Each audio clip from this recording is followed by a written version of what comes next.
মেট্ৰিকৰ ইংৰাজী পৰীক্ষা কঠিন হোৱালৈ শিক্ষাৰ্থীৰ প্ৰতিক্ৰিয়া।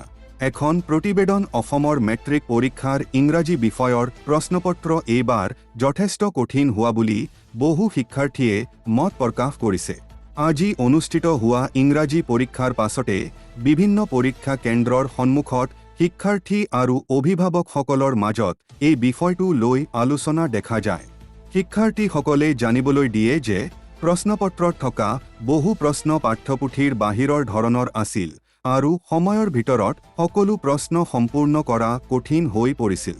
বিশেষকৈ গ্ৰামাৰ আৰু ৰাইটিং অংশত অধিক জটিল প্ৰশ্ন থকাৰ বাবে বহু শিক্ষাৰ্থীয়ে সমস্যাৰ সন্মুখীন হোৱা বুলি কয়। কিছুমান শিক্ষাৰ্থীয়ে এতিয়াও উল্লেখ কৰে যে নিয়মিত অধ্যয়ন কৰা সত্ত্বেও প্ৰশ্নপত্ৰৰ কঠিনতাৰ বাবে তেওঁলোক চিন্তিত হৈ পৰিছে। অভিভাৱকসকলে কয় যে মেট্ৰিক পৰীক্ষা শিক্ষাৰ্থীৰ ভৱিষ্যতৰ বাবে অতি গুৰুত্বপূৰ্ণ, সেয়ে প্ৰশ্নপত্ৰ নিৰ্ধাৰণ কৰাৰ সময়ত শিক্ষাৰ্থীৰ মানসিক চাপৰ কথাও বিবেচনা কৰা উচিত। শিক্ষকসকলেও মত প্ৰকাশ কৰি কয় যে ইংৰাজী বিষয়ত দক্ষতা বৃদ্ধি কৰাৰ বাবে শিক্ষাৰ্থীক অধিক অনুশীলনৰ সুযোগ প্ৰদান কৰা প্ৰয়োজন।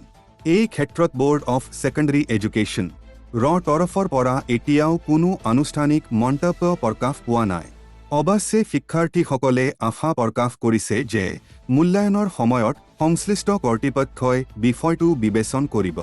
সামগ্ৰিকভাৱে এইবাৰৰ ইংৰাজী পৰীক্ষাই বহু শিক্ষাৰ্থীৰ বাবে এক প্ৰত্যাহ্বান হিচাপে দেখা দিছে আৰু ইয়াৰ প্ৰতিক্ৰিয়া আগন্তুক দিনত শিক্ষা ব্যৱস্থাৰ ওপৰত গুৰুত্বপূৰ্ণ আলোচনা সৃষ্টি কৰিব পাৰে।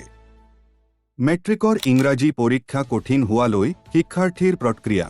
এখন প্ৰতিবেদন অসমৰ মেট্ৰিক পৰীক্ষাৰ ইংৰাজী বিষয়ৰ প্ৰশ্নপত্ৰ এইবাৰ যথেষ্ট কঠিন হোৱা বুলি বহু শিক্ষাৰ্থীয়ে মত প্ৰকাশ কৰিছে। আজি অনুষ্ঠিত হোৱা ইংৰাজী পৰীক্ষাৰ পাছতে বিভিন্ন পৰীক্ষা কেন্দ্ৰৰ সন্মুখত শিক্ষাৰ্থী আৰু অভিভাৱকসকলৰ মাজত এই বিষয়টো লৈ আলোচনা দেখা যায়। শিক্ষাৰ্থীসকলে জানিবলৈ দিয়ে যে প্ৰশ্নপত্ৰত থকা বহু প্ৰশ্ন পাঠ্যপুথিৰ বাহিৰৰ ধৰণৰ আছিল আৰু সময়ৰ ভিতৰত সকলো প্ৰশ্ন সম্পূৰ্ণ কৰা কঠিন হৈ পৰিছিল। বিশেষকৈ গ্ৰামাৰ আৰু ৰাইটিং অংশত অধিক জটিল প্ৰশ্ন থকাৰ বাবে বহু শিক্ষাৰ্থীয়ে সমস্যাৰ সন্মুখীন হোৱা বুলি কয়। কিছুমান শিক্ষাৰ্থীয়ে এতিয়াও উল্লেখ কৰে যে নিয়মিত অধ্যয়ন কৰা সত্ত্বেও প্ৰশ্নপত্ৰৰ কঠিনতাৰ বাবে তেওঁলোক চিন্তিত হৈ পৰিছে। অভিভাৱকসকলে কয় যে মেট্ৰিক পৰীক্ষা শিক্ষাৰ্থীৰ ভৱিষ্যতৰ বাবে অতি গুৰুত্বপূৰ্ণ, সেয়ে প্ৰশ্নপত্ৰ নিৰ্ধাৰণ কৰাৰ সময়ত শিক্ষাৰ্থীৰ মানসিক চাপৰ কথাও বিবেচনা কৰা উচিত। শিক্ষকসকলেও মত প্ৰকাশ কৰি কয় যে ইংৰাজী বিষয়ত দক্ষতা বৃদ্ধি কৰাৰ বাবে শিক্ষাৰ্থীক অধিক অনুশীলনৰ সুযোগ প্ৰদান কৰা প্ৰয়োজন। এই ক্ষেত্ৰত বোৰ্ড অফ ছেকেণ্ডাৰী এডুকেশ্যন ৰ তৰফৰ পৰা এতিয়াও কোনো আনুষ্ঠানিক মন্তব্য প্ৰকাশ পোৱা নাই। অৱশ্যে শিক্ষাৰ্থীসকলে আশা প্ৰকাশ কৰিছে যে মূল্যায়নৰ সময়ত সংশ্লিষ্ট কৰ্তৃপক্ষই বিষয়টো বিবেচনা কৰিব। সামগ্ৰিকভাৱে এইবাৰৰ ইংৰাজী পৰীক্ষাই বহু শিক্ষাৰ্থীৰ বাবে এক প্ৰত্যাহ্বান হিচাপে দেখা দিছে আৰু ইয়াৰ প্ৰতিক্ৰিয়া আগন্তুক দিনত শিক্ষা ব্যৱস্থাৰ ওপৰত গুৰুত্বপূৰ্ণ আলোচনা সৃষ্টি কৰিব পাৰে।